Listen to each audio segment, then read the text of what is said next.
오늘 하나님께서 우리에게 주시는 말씀은 누가복음 14장 7절로부터 11절까지 말씀입니다. 제가 가진 성경으로 신약성경 119페이지에 있습니다.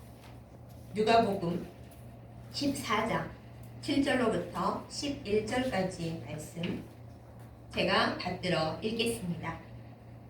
청함을 받은 사람들이 높은 자리 택함을 보시고 그들에게 비유로 말씀하여 이르시되 내가 누구에게나 혼인잔치에 청함을 받았을 때에 높은 자리에 앉지 말라.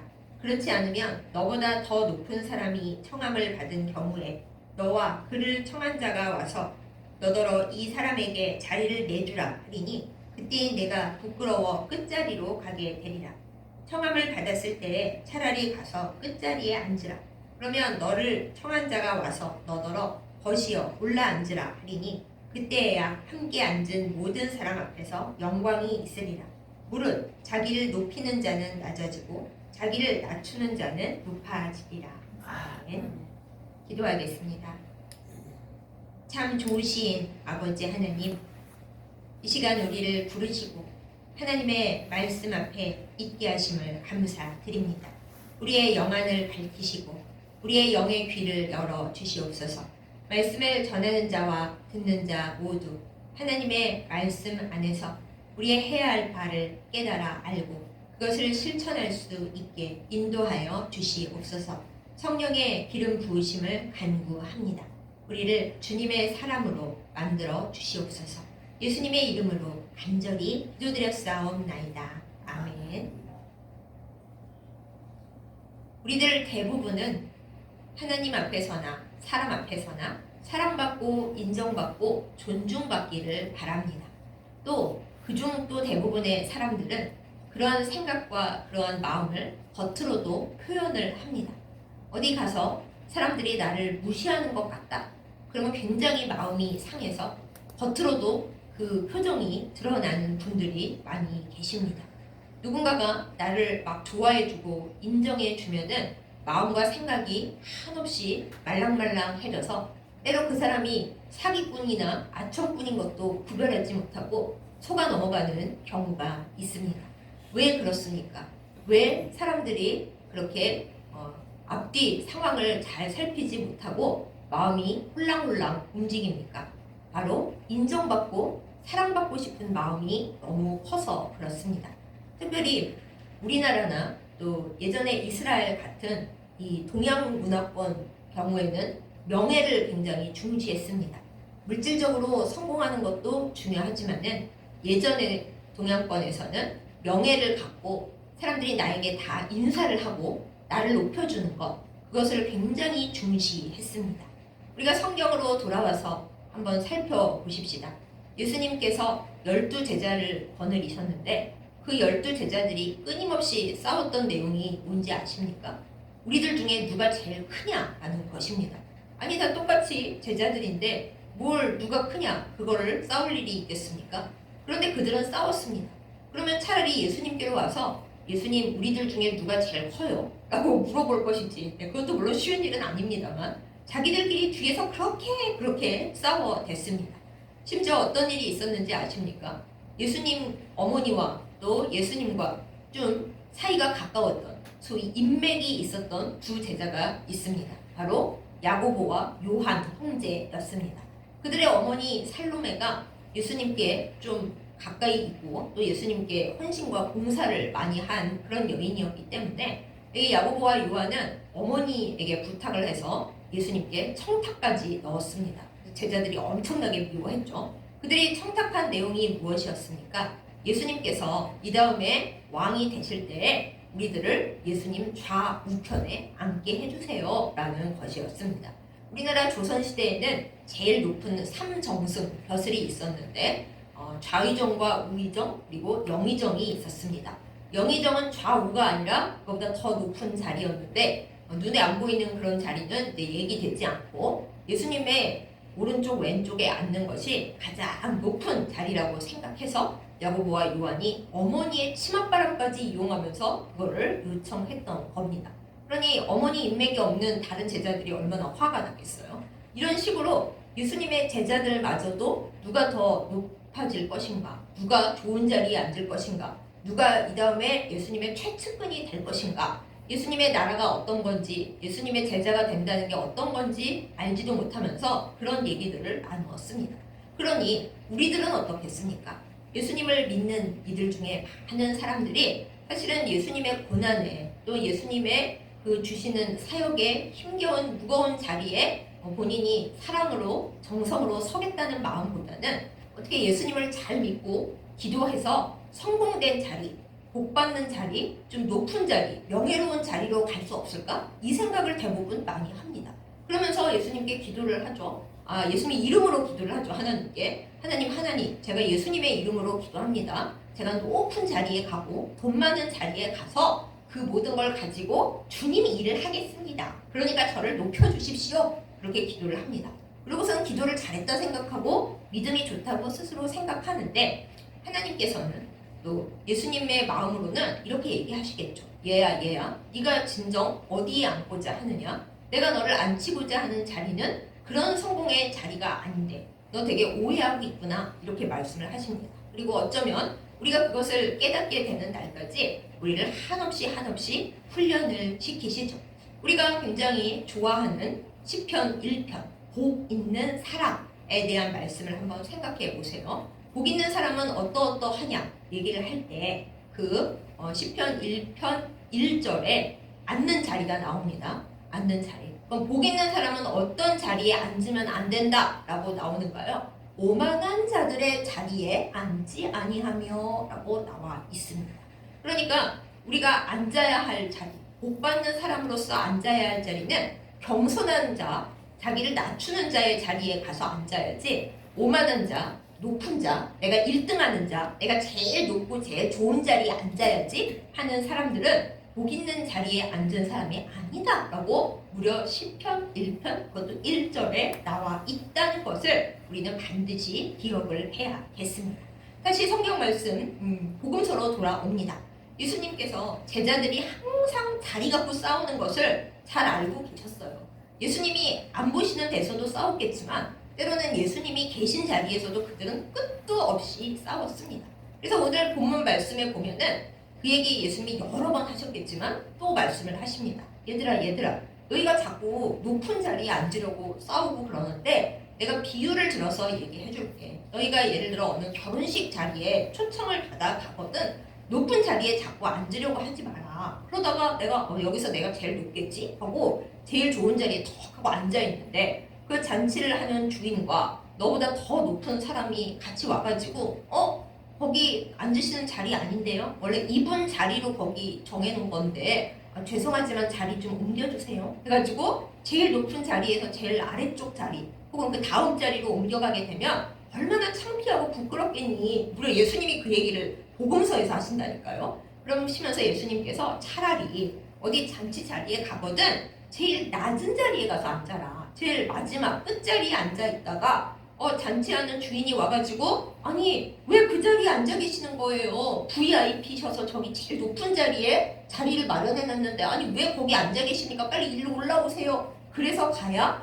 그게 영광스럽고 다른 사람들이 보기에도 저 사람은 참 겸손하고 자기를 드러내지 않는 사람이구나 하지 그거를 처음부터 내가 제일 높은 자리에 앉아야지 여기서 내가 제일 높겠지 그렇게 마음을 갖고 있으면은 그거는 안 된다. 예수님께서 직접 이렇게 말씀을 하십니다. 우리가 한 번 더 생각을 해봅니다. 좀 더 현실에 맞게. 내가 어느 자리에 갔는데 사람들이 다 나를 좋아할 줄 알고 나를 잘 대우를 할 줄 알고 다정스럽게 대할 줄 알고 갔어요. 사실 우리 모두가 그걸 바라죠. 그렇게 바라고 사람들을 만나러 가는데 상황이 우리 뜻대로만 가는 게 아니잖아요. 사람들이 내가 기대한 것만큼 나에게 잘 대해주지 않고 꼭 그런 건 아닌데 내 감정상 나를 무시하는 것 같고 말을 하더라도 예쁘게 말을 안 하고 툭툭 하는 것 같고 그럼 내 마음이 상하죠. 상하지만은 그때 우리는 이 생각을 해야 됩니다. 하나님께서 이 시간 나에게 마지막 자리 말석에 앉는 훈련을 시키시는구나. 내가 또 사랑받고 인정받고 싶은 내 마음이 너무 큰 나머지 이 상황 때문에 마음이 상하고 어쩌면 저쪽은 별 생각 없이 그냥 바쁘거나 여러 사람 챙기거나 하느라 그랬는데 나는 지금 나를 무시하는 거야. 내가 자존심 상해서 이러면서 마음을 상한다. 그거는 이 세상에서나 주님 앞에서나 내 마음이 교만하다라는 것을 드러내는 거라고 이렇게 우리에게 말씀을 주시는 것입니다. 그러면 이제 이 예수님이 하고 계시는 자리 얘기, 이 자리 얘기를 우리가 이 사순절 상황에 걸맞게 예수님과 제자들의 자리 이야기로 한번 바꿔서 오늘 말씀을 나누어 보려고 합니다. 오늘 말씀의 주인공은 물론 예수님이시지만 주요 인물이 베드로가 등장합니다. 여러분은 베드로를 어떻게 기억하십니까?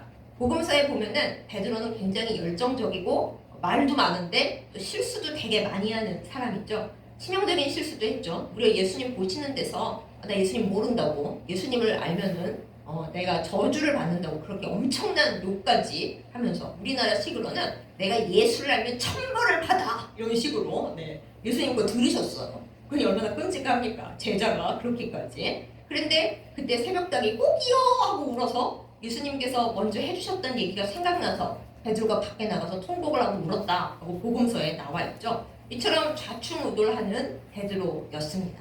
그런데 오늘 말씀 가운데 베드로가 어떤 주인공인지 한번 들어보세요. 우리가 잘 알고 있는 최후의 만찬이 있습니다. 예수님께서 십자가에 달리시기 전날에 유월절 저녁 식사를 제자들과 함께 먹기를 원하시고 자리를 이제 만들어서 식사를 하러 가십니다. 근데 우리가 잘 알고 있는 최후의 만찬이라고 하는 그림이 있잖아요. 레오나르도 다빈치라고 하는 화가가 그려서 우리 기독교인들은 다 알고 기독교인 아닌 사람들조차도 한 번쯤은 본 적이 있는 그 낡아서 잘 보이지도 않는 것 같은 그런 그림이 있어요. 거기에 보면 식탁이 쫙 길게 펼쳐져 있고 예수님이 중간에 앉으시고 제자들이 다 일렬로 이렇게 있죠. 우리는 최후의 만찬 자리가 이랬나 보다 하고 착각을 하는데 그야말로 착각입니다. 레오나르도 다빈치라는 화가 자체도 예수님 시절의 풍습을 몰랐기 때문에 그냥 자기가 살고 있는 유럽의 풍습대로 그림을 그린 거예요. 그 사람이 잘못했다기보다도 예수님 시대의 풍습을 그때 사람들이 알지 못했다. 그런 걸로 우리가 생각을 할 수 있는데 그러나 요즘은 성경학자들과 또 고대 문화를 연구하는 사람들이 연구를 많이 해놔서 성경 시대의 이 최후의 만찬 자리에서 예수님과 제자들이 어떤 모습으로 식사를 했나 우리가 알 수가 있습니다. 제가 그걸 여러분께 설명을 한번 해볼게요. 이게 잘 와닿을지는 모르겠습니다만은 한번 노력을 해보겠습니다. 배경은 요한복음 13장 23절로부터 26절까지 말씀에 있습니다.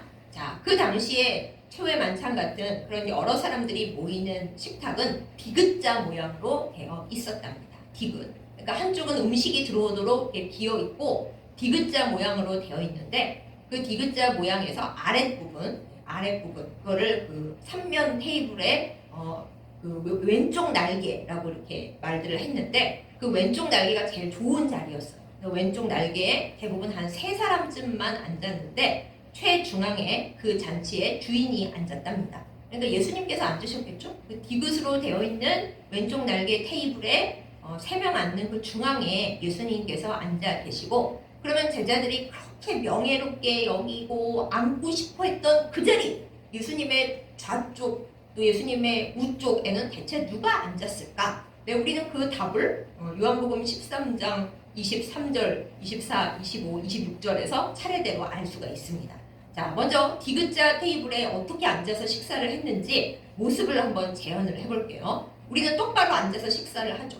예전에 어르신들께서는 식탁 앞에서 딴짓하지 말고 이렇게 이상하게 앉지 말고 똑바로 앉아서 먹어 이렇게 하셨잖아요. 그런데 그 당시에는 로마 제국의 그 풍습의 영향을 받아서 똑바로 앉아서 밥을 먹지를 않았습니다. 어떻게 앉았냐면요, 왼쪽 팔꿈치를 이렇게 식탁에 댑니다. 그럼 이제 이렇게 자세가 비틀어지잖아요. 그럼 이게 비스듬히 할 뿐만 아니라 발 쪽을 비스듬히가 아니라 이렇게 벽 쪽으로 아예 이렇게 뻗치고 이렇게 앉아서 이렇게 먹었대요. 이렇게 비스듬하게 되는 거잖아요. 그러면 이제 요한복음 13장의 말씀을 보면 그 예수님의 사랑하시는 제자가 예수님의 품에 의지하여 누웠는지라 이렇게 돼 있죠. 아니 밥 먹는데 어떻게 품에 의지하고 누워? 방법이 있습니다. 이렇게 옆으로 누워서 먹으면은 요 옆에 오른쪽에 앉아 있는 사람은 그 중앙에 있는 예수님의 가슴에 이렇게 머리가 닿겠죠. 바로 그거에 비밀이 있는 거예요. 그래서 예수님의 오른쪽에는 요한이 앉아 있었을 거다라고 우리가 확실하게 알 수가 있는 겁니다.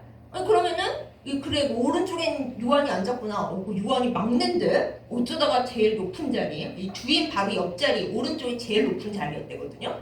어쩌다가 막내인 요한이 거기 앉았지? 그것도 신기한데. 그 다음에 이제 그러면 그 다음 자리 2인자가 앉는 왼쪽에는 누가 앉았을까? 그것도 또 답이 있는데 예수님께서 나와 함께 그릇에 손을 넣는 자가 나를 파는 그 사람이다 이렇게 말씀을 하시면서 오른쪽으로 떡을 이렇게 집어다가 가룟 유다에게 주셨다고 하잖아요. 그럼 같은 그릇에 손을 내오려면은 같은 테이블에 앉아야지 같은 그릇에 손을 넣죠. 저기 멀리 있는 데서 갖고 오지는 않잖아요. 그래서 예수님과 같은 테이블에 앉아 있었던 그 누가 예수님을 판다. 그러면 그 같은 그릇에 손을 넣는 이쪽 제자는 가룟 유다였고 그 당시 풍습에서 오른손으로 떡을 이렇게 집어서 자기 왼쪽에 앉아있는 사람에게 이렇게 먹여주는 풍습도 있었대요. 그런데 예수님께서 오른손으로 떡을 집어서 가룟 유다의 입에 넣어주셨다는 걸로 봐서 그럼 왼쪽에 앉아있었던 사람은 바로 예수님을 판 그 사람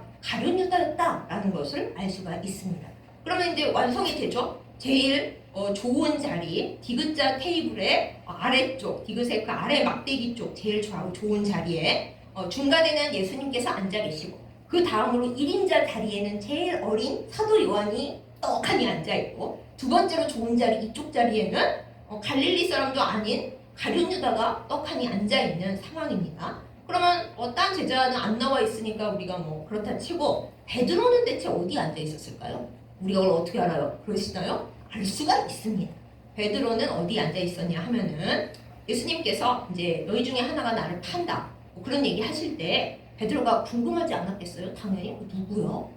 궁금해서 근데 자기는 안 물어보고 어떻게 했냐면은 요한에게 눈짓을 합니다. 야 누군지 한번 예수님께 여쭤봐. 눈짓을 했다고 그 요한복음 13장에 나와 있는데 자 요한에게 눈짓을 해서 해봐 하려면은 맞은편에 앉아 있어야 가능할 거 아니에요? 그럼 디귿자 테이블에서 이쪽 예수님 오른쪽에 앉아 있는 그 사람 맞은편에 앉으려면 제일 안 좋은 자리 중에서도 제일 나쁜 디귿자의 저쪽 끝에 베드로가 앉아 있었다라는 것을 알 수가 있습니다.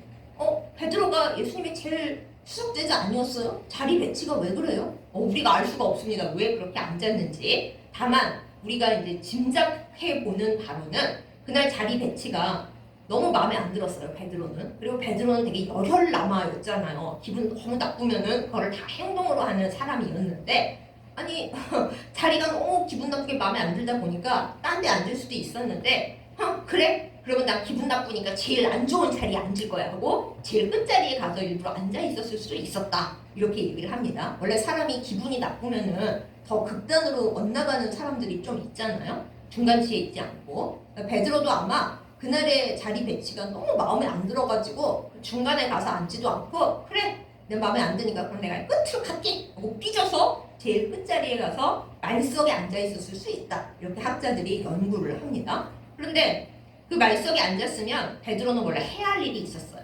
뭔가요? 그 식사 자리에서 제일 끝자리에 앉아있는 사람은 원래 다른 사람의 발을 씻겨줄 의무를 가지고 있었다고 합니다. 그러면 그날 이제 세족식을 예수님이 하셨는데 원래 그 발을 씻어줘야 할 의무는 누구한테 있었던 거예요? 원래 법대로 하자면 제일 나이가 어린 요한이 했어야 맞아요. 실제로는. 그런데 요한은 떡하니 제일 좋은 자리 차지하고 앉아서 발을 씻기기는커녕 내가 예수님의 제일 사랑하는 제자야 이러고 앉아있고 여러 사람들은 그냥 쭈뼛쭈뼛하면서 이렇게 앉아있고 기분 나쁜 베드로는 제일 끝에 가서 앉았으니 일단 끝에 앉았으면은 그래 오늘은 내가 끝까지 한다 하고서 예수님 일로 오세요부터 시작해서 다 발을 씻어줬으면 아름다웠겠죠. 근데 베드로가 그때는 그런 인성이 아니어가지고 내가 예수님 발도 씻겨주나 봐라 이러고 앉아있었던 거예요. 그래서 보시다 못하신 예수님께서 직접 일어나셔서 수건을 허리에 두르시고 얘들아 일로 와 내가 발 씻겨줄게 그렇게 하신 거예요. 그러니 원래 발 씻겨줘야 할 의무를 가지고 있는 그 자리에 앉아있던 베드로가 예수님이 그러시니까 뻘쭘했겠죠. 다른 제자나 누가 하인이 와서 발을 씻겼거나 그랬으면 그런가 보다 했을 텐데 예수님께서 그 잔치의 주인이신 예수님께서 직접 일어나셔서 발을 씻겨준다 그러시니 베드로가 많이 부끄럽고 좀 기분이 좀 그렇지 않았겠습니까? 그래서 또 극단으로 가죠. 아니 예수님 됐어요. 이 발 씻어주신다 그러면 어떡해요? 네, 제풀에 그랬단 말이에요. 근데 예수님께서 단호하게 말씀하시죠. 내가 너의 발을 지금 씻어주지 않으면 너랑 나랑 아무 상관없는 사람이야. 너랑 나랑은 완전 남이야. 그래도 안 씻을래? 이렇게 얘기를 하시니까 베드로가 이제 예수님이 씻어주시는 발을 하면서 또 극단으로 가죠. 예수님 그러면 발 말고 제 몸도 다 씻겨주세요. 이 사람은 항상 극단으로 갑니다. 그러니까 예수님이 아니야 됐어. 다른 데는 다 깨끗하고 발만 씻으면 돼. 너는 항상 극단으로 가냐? 이제 아마 그러셨을 거예요. 자, 여러분 이제 그 자리가 대체로 완성이 되셨죠. 근데 그날의 그 자리 배치는 참으로 이스라엘 그 풍속이나 사회 관습으로 보면은 말도 안 되는 배치였습니다. 베드로를 비롯해서 많은 다른 제자들이 아마 속이 부글부글 끓었을 거예요. 계속 말씀드리지만 사도 요한은 제일 막내입니다. 그리고 이제 한두 살 차이도 아니라 굉장히 많이 어렸을 거다라고 이제 성경학자들이 생각을 해요. 근데 우리나라 같은 경우도 요즘은 서열이 좀 약해지긴 했습니다만 그래도 막내이고 어린 쪽이 선배 무시하고 어른들 무시하고 지가 제일 잘났다고 큰 높은 자리에 가서 떡하니 앉는다? 그러면 다 싫어하죠. 뭐 저런 게 다 있어. 그러지 않겠어요? 그래서 사도 요한이 그 자리에 앉았다는 것 자체가 이미 문제가 있었고요. 예수님이 또 그거를 너 저리 가 안 그러시고 내비두셨다? 그것도 일단 좀 문제가 있었고요. 게다가 가룟 유다는 제자들 중에 살짝 왕따였을 것으로 생각이 됩니다. 왜냐하면 예수님 제자들 대부분은 다 고향이 갈릴리 출신이거든요. 아니더라도 좀 그 인근이라든가 하여튼 갈릴리 사람들과 좀 친분이 있는 그런 인맥들이 구성되어 있었는데 사실 가룟 유다는 되게 엉뚱하게 완전 딴 지역 사람이었고 또 예수님의 재정을 담당하니까 아무래도 좀 제자들하고 결이 많이 달랐어요. 그래서 제자들 생각에 그래도 예수님 제자들은 대부분 갈릴리 사람이니까 우리에게 좀 더 지분이 있다 이렇게 생각할 수가 있잖아요. 그게 인간의 마음이잖아요. 제자들은 너무나 인간스러웠고요. 근데 갈릴리 사람들이 대부분인 이 집단에서 예수님께서 갈릴리 사람도 아니고 우리랑 결이 많이 다르고 또 그다지 뭐 많이 충성스럽지도 않은 가룟 유다를 사도 요한에 이어 이 옆자리에 앉히셨다. 물론 예수님은 깊은 뜻이 있으셔서 그러신 거지만은 제자들은 그걸 모르니 화가 너무나 났고 그 최후의 만찬 자리가 그렇게 아름답고 평화로운 자리가 절대 아니었을 거예요. 그러니까 그 상황에서 예수님이 하신 말씀은 아니지만 너희가 자꾸 어느 자리에 앉을 거냐고 싸우는데 그거 다 의미 없다. 자기를 높이려고 하는 자는 낮아지고 낮아지는 자가 높아지는 거야 라고 예수님이 아무리 말씀을 하셔봤자 그들의 마음속에는 내 자리가 저긴데 왜 제가 저 자리에 앉고 나는 여기 앉아있지? 그거를 베드로가 제일 심했을 것이고 그 중간에 있는 다른 제자들도 그렇게 큰 차이는 없었을 거예요. 성경에 안 나왔을 뿐이죠. 이럴 정도로 그 자리가 너무 편치 않은 자리였습니다. 그런데 예수님께서 직접 하인의 역할까지 담당하시면서 너희들이 정말로 남들에게 이렇게 발을 씻어주는 사람들이 되어야 해요. 끝까지 그렇게 말씀을 해주셨죠.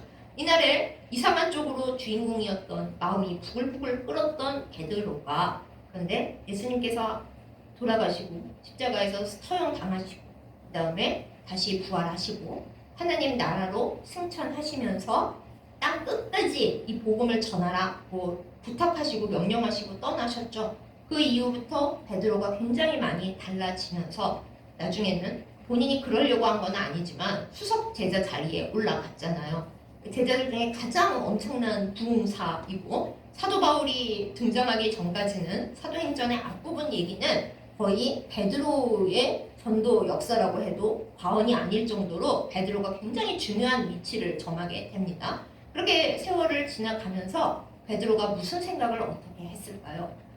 내가 항상 높은 자리에 앉으려고 그러고 왜 내가 예수님께 가장 가까운 제자가 아닌가? 왜 내가 제일 사랑스러운 제자가 아니고 내가 제일 배우받는 제자가 아닌가 하고 화도 나고 서운하기도 하고 슬프기도 했는데 그거 아니구나. 예수님께서 늘 해주시던 말씀을 아마 살면서 생각을 했을 거예요. 너희가 높은 자리에 앉으려고 하면 또 낮아진다. 처음부터 낮은 자리에서 겸손히 그냥 그 자리를 갖고 있으면 하나님께서 높여주신다. 이렇게 깨달아 간 거죠. 베드로가 예수님의 최후의 만찬 자리에서는 뭐 본인이 원하지 않든 화가 나서 그랬든 늦게 와서 밀려서 그렇든 제일 꼬바리 자리에 꼴찌 자리에 앉아 있었지만은 세월이 가고 예루살렘 교회가 형성이 되고 일을 하다 보니까 본인이 가장 뭐 이렇게 표현한 건 나쁘지만은 예수님의 복음을 가장 멋지게 열렬하게 한번 말씀 전하면 막 3,000명씩 5,000명씩 복음으로 들어오는 그런 놀라운 자리에 있게 된 자신을 발견하게 된 겁니다. 그때서야 베드로가 깨달았겠죠.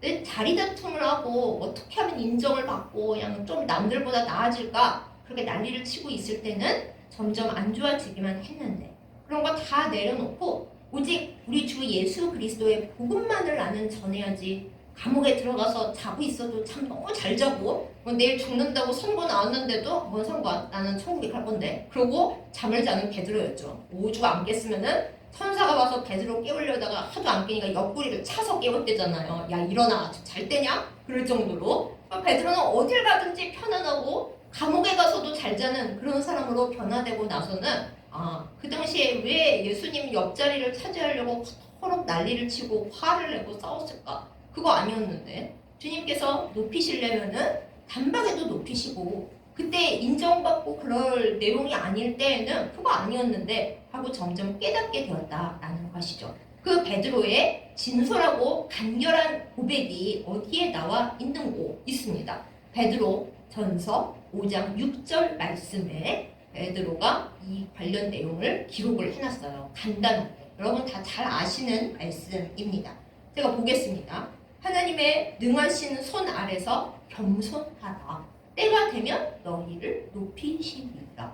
네, 그렇죠. 하나님의 능하신 손 아래서 겸손하게 있고 내 자리가 별로 안 좋고 사람들이 나를 인정을 안 해주고 어쩌다가 내가 이렇게 무시를 당하고 자존심을 상하는 처지에 있는가 벌벌벌 떨지 말라라는 거예요. 하나님의 능하신 손 아래서 겸손하게 잘 있으면 하나님이 생각하시는 그 어떤 때가 되면 너희를 높여주신다 라고 나 경험자 베드로가 너희한테 말하는 거다. 이렇게 지금 베드로가 베드로 전서에다가 떡하니 잘 써놨다라는 것입니다.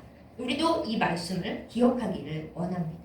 예수님은 어떤 분이십니까? 온 우주를 만드신 태초의 말씀이십니다. 높으신 분인 거예요. 그런데 예수님이 그 자리에 계시지 아니하고 우리 모두를 살리시겠다고 이 세상에 낮아지고 가난한 달동네를 주로 누비시면서 계시다가 어디까지 낮아지셨냐 하면은 무덤 속에 가셨다가 거기도 끝이 아니에요. 무덤에서 더 내려가서 저 죽음의 세계, 죽은 자들이 있는 어둠의 세계에까지 내려갔다가 올라오셨어요. 그래서 더 낮아질 수가 있나요? 더 낮아질 수가 없어요. 십자가 처형? 우리는 그거 그냥 잘 모르니까 십자가에 돌아가셨나 보다. 그러지만은 당대에는 그것만큼 수치스러운 것이 없었어요. 오죽하면 예수님 제자들 다 도망갔잖아요. 같이 있다가 나도 죽는 거 아니야? 그러면서 다 도망갈 정도로 그런 수치스러운 낮고 낮은 자리까지 예수님이 내려가셨어요. 그런데 빌립보서에 있죠. 하나님께서 그런 예수님을 지극히 높이셔서 이 세상의 모든 만물이 예수의 이름에 무릎을 꿇도록 그렇게 하나님께서 높여주셨어요. 원래 그 자리가 예수님 자리이기도 하지만 낮아진다고 비참할 이유가 없어요. 세상 사람들은 그렇겠죠? 내가 다시는 회복될 수 없어. 이렇게까지 낮아지면 정말 끝장이다. 답이 없구나. 내가 이러려고 여지껏 살아왔나? 너무 허무하고 답이 없구나. 너무 자존심 상한다. 죽어야겠다. 세상 사람들은 이렇게 생각하지만 예수님을 믿는 사람들은 그렇지 않다라는 거예요. 낮아집니까? 예수님께서 이 자리보다 더 낮아지셨었지. 세상 사람들은 여기가 끝이라고 생각하지만 주님은 내가 이 자리에서 잘 있고 받아야 할 훈련을 잘 받고 꼬바리 자리, 마지막 자리, 남들 발을 씻겨야만 하는 자리에 있어도 주님께서 거기서 올라앉으라 한마디만 하시면은 주님 옆으로 가장 좋은 자리로 갈 수가 있는 것이 하나님과 나의 사이야. 이것을 깨닫는 것이 그리스도인이라 하는 것입니다. 우리가 그것을 가지고 예수님을 따라서 살아가야 합니다. 우리의 삶 속에서 때로 너무 고통스러운 일들이 있고 내가 어디에 앉아야 하나 생각을 할 때 이 자리가 내 자리가 맞나? 고통스러울 때가 많이 있습니다. 또 때로는 아, 나는 영원히 높은 자리에 있겠지 하고 생각했는데 안 그런 데가 더 많죠. 영원히 높은 자리에 앉는 사람이 어디 있어요? 없어요. 네. 그러니까 그런 상황에 닥칠 때에도 우리는 내가 어디에 앉을까요? 라는 그 질문 앞에서 성경 말씀을 꼭 붙들어야 하겠습니다. 복음서 곳곳에서 예수님은 말씀하십니다. 또한 야고보서에도 계속 나오죠. 너희가 높은 자리에 앉으려고 하지를 말아라. 인정받고 성공하고 사람들이 우대해주고 다 나한테 꺽꺽꺽꺽 거리는 자리에 앉으려고 목숨을 걸지 말아라. 그것은 다 쓸데없는 일이고 애초에 처음부터 겸손한 자리로 그것이 복된 일이고 때가 되면 하나님께서 높여주실 때 그때 높아지는 거지 내가 처음부터 높게 있으려고 발버둥을 치면 쓸데없는 상처를 받고 쓸데없이 자존심을 다치고 남들은 아무도 나 무시 안 했는데 나 혼자 생각하기를 다들 날 무시한다고 그러고 있고 괜히 문제가 많아지는 거죠. 우리는 지혜롭기를 예수님의 이름으로 축복합니다. 예수님께서 우리에게 어디 앉을지를 미리 지시를 해서 말씀을 해주셨어요. 끝에 가서 앉아 얘들아 그러셨어요. 좋은 자리 자꾸 찾아 헤매지 말고 누가 나보다 높은 자리에 앉나 이렇게 보지 말고 제일 낮은 자리로 가. 그러면 내가 높여줄 거야. 때가 되면. 그 때가 이 세상이 아닐 수도 있어요. 어쩌면 하나님 나라에 가서일 수도 있지만 그거를 언제 다 높여주실 거지? 이러지 말고 그냥 주님의 능하신 손 아래서 겸손하게 있어라. 그것이 너희의 할 일이야. 라고 주님께서 우리에게 오늘 말씀하십니다. 베드로는 최후의 만찬 자리에서 기분이 몹시 나빴어요. 어쩌면 기분이 나빠서 대제사장 종 말고의 귀를 칼로 팍 쳤을지도 몰라요. 혈기가 나서. 우리가 생각하는 그 자리가 그렇게 은혜로운 자리가 아니었습니다.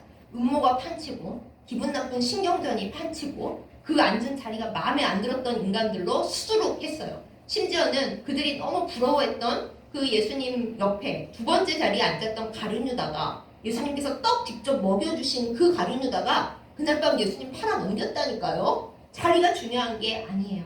예수님께서 사랑하시는 제자라고 스스로 잘난 척하면서 예수님의 품에 의지하여 두었던 형들 다 제치고 어른들 다 제치고 내가 1등이야 했던 사도 요한 얼마나 고생을 했는지 여러분 다 아시죠? 다른 이들이 다 순교의 아름다운 자리를 갖고 주님 곁으로 다 떠나버린 후에도 사도 요한은 그때 1등 하겠다고 애쓴 그 마음대로 오래 살아남아서 제일 마지막으로 하나님 나라에 갔어요. 그렇죠.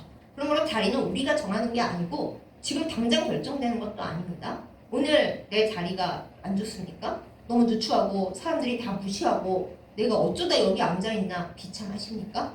예수님을 생각하면서 주님 이 자리에 지금 앉혀주신 것도 주님이신데 저는 주님을 바라보고 이 자리에 잘 있겠습니다. 주님의 뜻을 이루겠습니다.